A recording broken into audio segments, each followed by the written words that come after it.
అందరినీ దేవుడు దీవించుగాక. మొట్టమొదట ఒక పాట పాడతాను, అందరికీ తెలిసినటువంటి పాటనే. ఓ యేసునాథా ఆ శిలువ మీద నీ విల్వరక్తము కాచితివా. ఓ యేసునాథా ఆ శిలువ మీద నీ విల్వరక్తము కాచితివా. నా నోరు చేసిన ఘోర పాపం, నా నోరు చేసిన ఘోర పాపం, నీ నోటిలో చేదు చిరకాయనా, నీ నోటిలో చేదు చిరకాయనా. తిరుగల్పో పాపి కడుపే మధుపి ఎడమూలలో పడకున్న ప్రభు. ఓ యేసునాథా ఆ శిలువ మీద నీ విల్వరక్తము కాచితివా. Thank you. మరి ఈ దినాలలో చాలా సంఘాలలో మరి యేసు ప్రభుగా పడినటువంటి శ్రమలను జ్ఞాపకం చేసుకుంటూ ఈ లెంట్ దినాలలో చాలా మంది ఉపవాసాలతో మరి వారి జీవితాలను అందరినీ వారి జీవితాలను అంటే ఉపవాసాలు ఉండే వారు ప్రతి ఒక్కరు కూడా వారి జీవితాలను మన జీవితాలను జ్ఞాపకం చేసుకుంటూ పశ్చాత్తాప హృదయంతో ఉంటున్నారు చాలా సంఘాలలో. ఈరోజు మరి కొన్ని ఒక 3 హెచ్చరికలను మనం తీసుకొని ఇక్కడ నుండి వెళ్దాము. మొట్టమొదటిది ఇందాక మరి అనిత చదివినట్లుగా న్యాయాధిపతులు 16వ అధ్యాయం 28 నుంచి 30 వచనంలో అందరికీ తెలిసినటువంటి భాగమే. మరి సంసోన్ ఏం చేస్తాడంటే చివరిగా తన జీవితం అంతా మనకు తెలిసినటువంటిది. తను ఏ రకంగా పుట్టినాడు, ఏ రకంగా మరి వివాహం చేసుకున్నాడు, తన భార్యను పోగొట్టుకున్నాడు, మరి వేశ్య వలలో పడిపోయి తన బలానంద పోగొట్టుకుని చివరిలో తన 2 కళ్ళు కూడా పీకేసిన తర్వాత వాళ్ళ దేవత ఆలయంలో మరి ఆయనను తీసుకెళ్ళి నిలబెట్టినప్పుడు ఆ 2 స్తంభాల మధ్యలో ఆయన చేతులు పట్టుకొని ఎంత చక్కగా ఆయన పశ్చాత్తాప హృదయంతో ప్రార్థన చేస్తున్నాడు. ఏమని చేస్తున్నాడు? దేవా, ఒక్కసారి నాకు బలమేము, నన్ను జ్ఞాపకం చేసుకో అనేసి సంసోను పశ్చాత్తాప హృదయంతో ప్రార్థన చేస్తున్నట్టుగా మరి మనం బైబిల్లో చదువుకున్నాం. నిజమే, మరి సంసోను గారి మనము ఈ శ్రమల దినాలలో మాత్రమే కాదు, ప్రతి దినము ప్రతి క్షణము కూడా మనం పశ్చాత్తాపడాలి. మనకు దేవునికి అయిష్టమైనటువంటి కార్యాలు చేయకుండా ఉండడానికి మనము ప్రతిరోజు ఈ 2 దినాలనే కాదు, ప్రతిసారి మనం పశ్చాత్తాప హృదయం కలిగి ఉంటే కనుక మన ఆత్మీయ స్థితిలో మనం ఒక ఉన్నతమైనటువంటి స్థానంలో ఉండడానికి దేవుడు మనల్ని నడిపిస్తాడు. ఆ తర్వాత నిర్గమకాండ 20:16 వచనంలో చూసినట్లయితే మరి ఒక టాపిక్ ఏమో పశ్చాత్తాపము, ఇంకొకటి వచ్చేసి అబద్ధములు.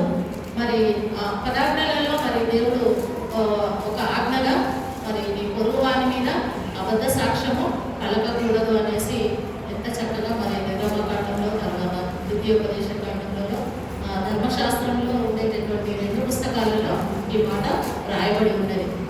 సో ఈ వాక్యం యొక్క అర్థం ఏంటని మనం ఆలోచిస్తే మరి చిన్నపిల్లల్ని చూసినట్లయితే చిన్నపిల్లలు వాళ్ళు చిన్న తప్పులు చేసి పక్కల మీద నెట్టేస్తూ ఉంటారు. అట్లాంటి స్థితిలో కొన్ని సందర్భాలలో మనం కూడా ఉంటామేమో, మనల్ని మనం పరీక్షించుకోవాలి. నీ పొరుగువాని మీద అబద్ధ సాక్ష్యము కలగకూడదు. అది ఏ విషయమైనా సరే, చర్చపరంగా సరే, మన ఇంట్లో ఏ సంఘటనలో అయినా సరే కూడా మనం ఏం చేయాలంటే అబద్ధ సాక్ష్యాలు కలగకుండా మనల్ని మనము ఎప్పుడు పరీక్షించుకోవాలి. దేవుడి వాక్యాలు మనకు అనుక్షణము వెంటాడుతూనే ఉండాలి.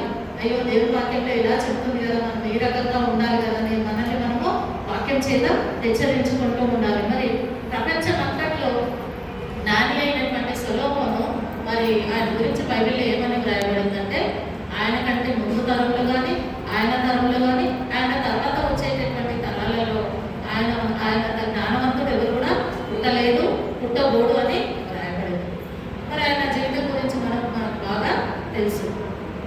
అంత జ్ఞాని అయినటువంటి సొలొమోను ఏమంటున్నాడంటే, దేవా, నేను 2 విషయాలను నేను అడుగుతున్నాను.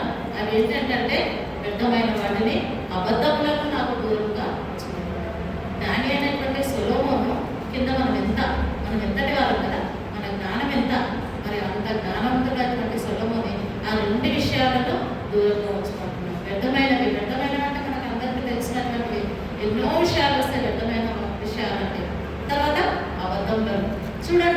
నేను చాలా చాలా సందర్భాల్లో నేను కూడా అబద్ధాలు ఆడతాను. నేను వాక్యం చెప్పినంత మాత్రం నేను అబద్ధాలు ఆడడం అనేది ఉండదు. అది సందర్భానుసారంగా ఎవరికి హాని చేయకుండా ఉండాలి. మన అబద్ధాలు ఎవరికి కూడా హాని చేయకూడదు. మనం అబద్ధాలు ఆడటం ఇప్పుడు కొన్ని సందర్భాలలో చూడండి, మా తెలుగు టీచర్ ఒక ఆమె ఉండేది, నీ ప్రాణం పోతుందంటే నువ్వు అబద్ధం ఆడాలంటే, నేను చచ్చిపోతున్నా, నన్ను చంపేస్తున్నానంటే అప్పుడు అబద్ధం ఆడాలి. అంటే మనం ఏదైనా అబద్ధాలు ఆడితే కూడా ఎవరిని మనము నష్టం చేయకూడదు. అయితే వాక్యం లేదు అంటే అసలు అబద్ధాలే ఆడతారు, కానీ ఆడాల్సిన సందర్భం వస్తుంది. ఇప్పుడు ఫర్ ఎగ్జాంపుల్ నేను స్కూల్ రన్ చేస్తున్నాను. నేను స్కూల్ రన్ చేసినప్పుడు నా దగ్గర సమృద్ధిగా డబ్బులు ఉండి కూడా బుక్స్ డిస్ట్రిబ్యూటర్స్ వారికి ఇంకా డబ్బులు ఏమని చెప్తే అది అబద్ధమైంది. అట్లాంటి ఎన్నో మన జీవితంలో ఉంటాయి, మన వృద్ధి జీవితంలో. అట్లాంటి చిన్న అబద్ధాలు కూడా ఆడకూడదని మరి దేవుని వాక్యంలో మనకు చాలా స్పష్టంగా మరి జ్ఞాని అయినటువంటి సొలొమోను ఎంత చక్కగా వివరిస్తూ ఉన్నాడు. సరే, అబద్ధాలు ఆడి తనకు మాత్రమే కాకుండా తన కుటుంబాన్ని అంతటిని కూడా ఒక వ్యాధిలో మునిగేలా చేసినాడు. మరి అబద్ధం ఆడి ఒక మనుగుల వెండి 2 వస్త్రపు దుస్తుల గురించి మరి తన యజమాని దగ్గర అబద్ధం ఆడినటువంటి గెహజీని తలుచుకుంటే చాలా భయం వేస్తుంది కదా. కుష్ఠవ్యాధి ఒకప్పుడు చాలా భయంకరమైనటువంటిది. కుష్ఠవ్యాధి వచ్చింది అంటే గ్రామంలో ఉండకుండా వాళ్ళని గ్రామ బహిష్కరణ చేసే, బయట ఎక్కడో వాళ్ళు అడవులలో గుడ్డలలో బతకాలి. అట్లాంటి పరిస్థితులలో మరి నయమానుకు బాగుపడినప్పుడు గెహజీ అబద్ధం ఆడి మరి ఎలీషాకి ఇచ్చినటువంటి గిఫ్ట్లను ఎలీషా తీసుకోకుండా మరి నయమాను వెళ్ళిపోతూ ఉంటే మరి గెహజీ ఆయన వెంబడి వెళ్ళి అబద్ధం ఆడతారు. అయ్యా, ఇప్పుడే మా యజమానం దగ్గరికి 2 బంధువులు వచ్చారు, వారికి ఒక మనుగు వెండి 2 వస్త్రపు దుస్తులను ఇవ్వమని అడిగితే ఆ నయమాన్ ఏమన్నాడు, అబ్బా ఒక మనుగులు ఏంటి 2 మనుగులు తీసుకో అనేసి 2 మనుగుల వెండిని 2 దుస్తుల వస్త్రాలను ఇచ్చింది. ఒక మనుగు అంటే మరి మీకు ఐడియా ఉందో లేదో, ఒక మనుగు అంటే 40 కేజీల వెండి, 2 మనుగులు అంటే 80 కేజీల వెండి ఇచ్చి మరి నయమాను పంపించడం అనేది జరుగుతుంది. మరి తీసుకొని వచ్చి ఇంట్లో పెట్టేసి ఏం వెళ్ళడంలాగా ఎలీషా ముందు వచ్చి నిలబడితే మరి ఎలీషా అడుగుతాడు, ఎక్కడికి వెళ్ళావు అంటే, నీ దాసుడనైనా నేను ఎక్కడికి వెళ్ళలేదు, ఎంత ఈజీగా అబద్ధం ఆడుతున్నాను. చూడండి, ప్రవక్త దగ్గర ఉండి ప్రవక్త దగ్గర అబద్ధం ఆడడం అంటే ఎంత భయంకరమైనటువంటి విషయం కదా. అప్పుడు ప్రవక్త ఏమంటాడు, ఎలీషా ప్రవక్త కలిగినటువంటి కుష్ఠుని కుటుంబానికి వచ్చిందాగా అనేసరికి అసలు ఆయన పశ్చాత్తాప పడడానికి కూడా అక్కడ అవకాశం చూపించినట్టుగా లేదు వాక్యంలో. సో అంత చిన్న అబద్ధానికి, చిన్న అబద్ధం అంటే చిన్న అబద్ధంలాగానే అనిపిస్తుంది మనకి ఈ దినాల్లో. ఒకవేళ ఆ దినాలలో ఉండేటటువంటి శిక్షనే ఈ దినాలలో ఉంటే మనం ఆడే అబద్ధాలకు ఎన్ని రోగాల బారిన పడేవాళ్ళం లేదు. దేవుడు మనకు కృపను అనుగ్రహిస్తున్నాడు కదా. మనము కృపకాలంలో ఉన్నాం కాబట్టి దేవునికి మనం ప్రతిసారి దేవుడికి వందనాలు చెల్లించాలి. మరి దేవుడు మనకు వెంటనే శిక్ష వేయట్లేదు కదా, ఇప్పుడు కూడా ఎవరు కూడా తలంచడానికి వీలు లేదు. ఆ రకంగా అబద్ధాలు ఆడి తను మాత్రమే కాకుండా తన భార్య పిల్లలు అందరికీ కూడా వ్యాధి రావడం అనేది జరిగింది. ఇంకొక సంఘటన మనం జ్ఞాపకం చేసుకుంటే నూతన నిబంధన అపోస్తల కార్యంలో 1:11 చూస్తే అందరికీ తెలిసినటువంటి వాక్య భాగమే. అననీయ సఫీరా వారి భూభాగాన్ని వారు అమ్మి కొంత సొమ్మును దాచుకున్నారు. 2 భార్యభర్తలు మాట్లాడుతున్నారు. సాధారణంగా ఎక్కడైనా భార్యభర్తలు ఒకే మాట మీద ఉంటారు, కొంతమంది ఒకే మాట మీద ఉండరు. కొంతమంది తప్పైతే తప్పని చెప్తారు, తప్పైనా కూడా ఒకటే మాట మీద ఉండేటటువంటి కుటుంబాలు కూడా ఉంటుండొచ్చు. అక్కడ ఇక్కడ మనకు వాక్య భాగం ఎంత చక్కగా చూపిస్తుంది చూడండి. అననీయ వచ్చి మరి గుజరాత్ వచ్చి మరి అడిగినప్పుడు మేము ఇంతకే అమ్మినాము అనేసి మరి అననీయ చెప్పినప్పుడు వెంటనే ఆయన కింద పడి చనిపోతాడు. అక్కడ నేను పుష్పకు వచ్చింది, ఇక్కడేమో చనిపోయాడు. అసలు ఎంత భయంకరమైనటువంటి పరిస్థితి కదా. మరి తన భార్యకు తెలియదు, సఫీరా తన భర్త చనిపోయినాడు. ఒక 3 hours తర్వాత తన భార్య కూడా తన మందిరానికి వస్తుంది. వచ్చినప్పుడు ఆమె కూడా అడుగుతాడు, పేపర్ పెడితే పేపర్ అడుగుతాడు, మరి నువ్వు ఇంతకే అంటే అవును నేను ఇంతకే అంటే ఆమె కూడా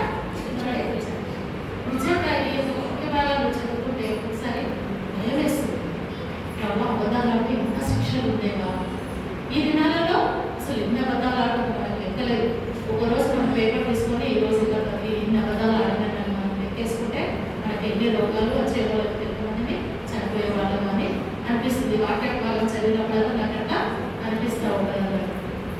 సో ఈ రకంగా సామ్సోన్ ఏమో మరి తన బలాన్ని పోగొట్టుకొని వేశ్య వలలో పడి మరి పశ్చాత్తాపంతో చివరిలో తన ప్రాణాన్ని పోగొట్టుకున్నాడు.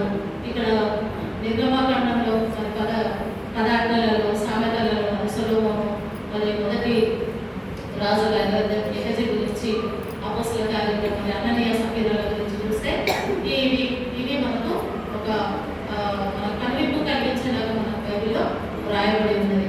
ఇంకొక విషయం ఏంటంటే హేళన చేయడం. మరి బైబిల్లో మనకు అట్లాంటి సంఘటనలు ఏమన్నా ఉన్నాయంటే ఉన్నాయి కదా. మరి ఎలీషాని 42 మంది యువకులు ఓడివాడ ఎక్కిపోము అని హేళన చేస్తే ఎలీషా ఏం చేస్తాడు? వెనక్కి తిరిగి వాళ్ళను శపిస్తాడు. శపించేసరికి అడవిలో నుండి 2 ఆడేళ్ళు పట్టుకు వచ్చేసి 42 మందిని అక్కడే చంపేయడం అనేది హేళన చేయడం అంటే మామూలు మాటలు కాదు. ఆషామాషిగా మనం మందిరంలో ఉన్నప్పుడు, బయట ఉన్నప్పుడు, ఇళ్లలో, గృహాలలో, ఎక్కడెక్కడ మనము ఎప్పుడు కూడా హేళన చేయకూడదు. హేళన చేశాడు అంటే మరి ఎలీషా పెట్టినటువంటి శాపాన్ని మనము గుర్తు చేసుకోవాలి. చాలా సందర్భాలలో మరి దేవుడు ఆదాము అవల్ని మరి ఆయన పోలికలో చేశాడు కదా. చాలా సందర్భాల్లో మనం కూడా, నేను కూడా అనుకుంటాను, అయ్యో వాళ్ళు ఎట్లున్నారు, ఎట్లుంది, ముఖం ఎట్లుంది, కలర్ ఎట్లుందని అనుకుంటాను. మళ్ళీ అట్లా అనుకున్నప్పుడల్లా నేను ఏమనుకుంటానంటే, అయ్యో ఎవరైనా కూడా దేవుడి పోలిక చెప్పుకునే చేయబడ్డారు. ప్రతి ఒక్కరు కూడా దేవుడి పోలికనే చేయబడ్డారు. ఆఫ్రికన్స్ చూడండి చాలా నల్లగా ఉంటారు, అమెరికన్స్ తెల్లగా ఉంటారు. ఎంత కలర్ డిఫరెన్స్ కదా. కానీ మరి ఇద్దరు కూడా దేవుడి పోలికలోనే చేయబడ్డారు. కాబట్టి ఎవరిని కూడా ఏ విషయంలో మనము హేళన చేయడానికి వీలు లేదు. ఎస్పెషల్లీ మందిరానికి వచ్చినప్పుడు చాలా జాగ్రత్తగా ఉండాలి. మందిరంలోకి వచ్చినప్పుడు చాలా మాటలు మాట్లాడుకుంటున్నారు, వ్యర్థమైన మాటలు మాట్లాడుకుంటూ ఉంటారు. మరి ఒక చోట ఏమవుతుందంటే, నా మందిరంలోకి రమ్మన్న వాడు ఎవడు అని మనం క్వశ్చన్ చేస్తాం. దేవుని మందిరం అంటే ఆషామాషి కాదు. భయంతో ఉంటుందో మన మందిరంలో ఉండవలసినటువంటి వారమైన. తర్వాత మరి అక్కడ ఎలీషాను మరి ఆ 42 మంది యువకులు చనిపోయినటువంటి సంఘటన మనము ఎప్పుడు గుర్తు చేసుకోవాలి. అదే రీతిగా మరి కీర్తనల గ్రంథంలో కూడా 1:30 వచ్చినట్లు ఏముంది? దుష్టుల ఆలోచన చొప్పున నడవకూడదు. దేవుని వాక్యం మనకు తెలుసు, మంచి ఏదో చెడేదో మనుషుల గురించి మనం ఎప్పుడు కూడా ఉండకూడదు. అదే మనకు మొదటి కీర్తన ఏమని చెప్తున్నాడంటే, దుష్టుల ఆలోచన చొప్పున నడవకూడదు, పాపుల మార్గంలో నిలవకూడదు. పాపులు అంటే మనం పాపం అంటే ఏంటి? ఆజ్ఞాతిక్రమమే పాపం. ఎన్నో ఆజ్ఞలు ఉన్నాయి కదా, చాలా ఆజ్ఞలు ఉన్నాయి. మరి ఆజ్ఞలలో మనం ఏది మీరైనా మనము పాపులమే. నేను మనమందరం కూడా పాపులమే. కాబట్టి పాపుల మార్గంలో నిలవక అపహాసకులు కూర్చొని చోటన పిచ్చి పిచ్చి జోకులు వేసుకుంటా మరి మాట్లాడుకుంటూ నవ్వుకుంటూ వేరే వాళ్ళ గురించి హేళన చేసుకుంటా నవ్వడం అనేది అది ఎంతో తప్పు. మన వాక్యం చెప్తుంది, నేను చెప్పట్లేదు, బైబిల్ ఆధారం నేను చూపిస్తాను. కాబట్టి ఏమైనా వాళ్ళ ఎప్పుడు మనం మందిరానికి వచ్చినప్పుడు చాలా జాగ్రత్త కలిగి, ప్రేమ భక్తి కలిగి, ఎవరిని హేళన చేయకుండా, అపహాస్యం చేయకుండా, అబద్ధం లాడకుండా, పశ్చాత్తాప హృదయంతో మరి మన మందిరంలో ఎప్పుడూ ఉండాలి. ప్రభావం మమ్మల్ని ఈ దినం వరకు రక్షించాలంటే అది మన దేవుని యొక్క కృప. ప్రతి మనిషి కూడా చచ్చిన పుట్టినవాడు గిట్టగా మానడు. మన వయస్సు ఎన్నో 365 రోజులు వేస్తే మనం ఎన్ని వేల దినాలలో ఉన్నామో మనకు తెలుసు. ఒకసారి మనం ఇంటికి వెళ్ళిన తర్వాత మన ఏజ్ ఎంత? 365 రోజులు వేయండి. అప్పుడు మన వయసు ఎంత? రేపటి దినం మనం అంతరించగలుగుతామా? భవిష్యత్తు ఏంటి మనకు తెలియదు. రేపు ఏం జరుగుతుందో తెలియదు.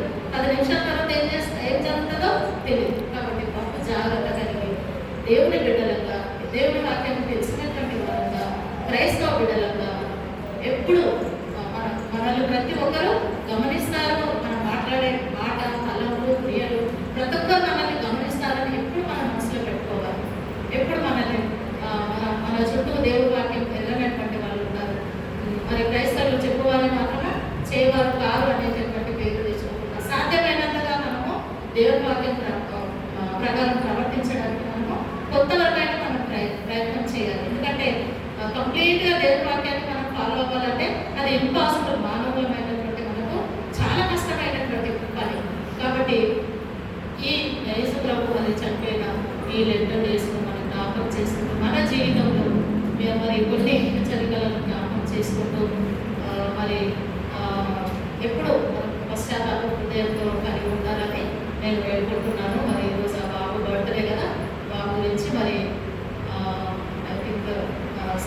ఆదివారం మొదలుకొని సంవత్సరాంతం వరకు దేవుని యొక్క దీవెనలు ఉండాలని నేను కోరుకుంటూ ఈ కొద్ది వాక్యం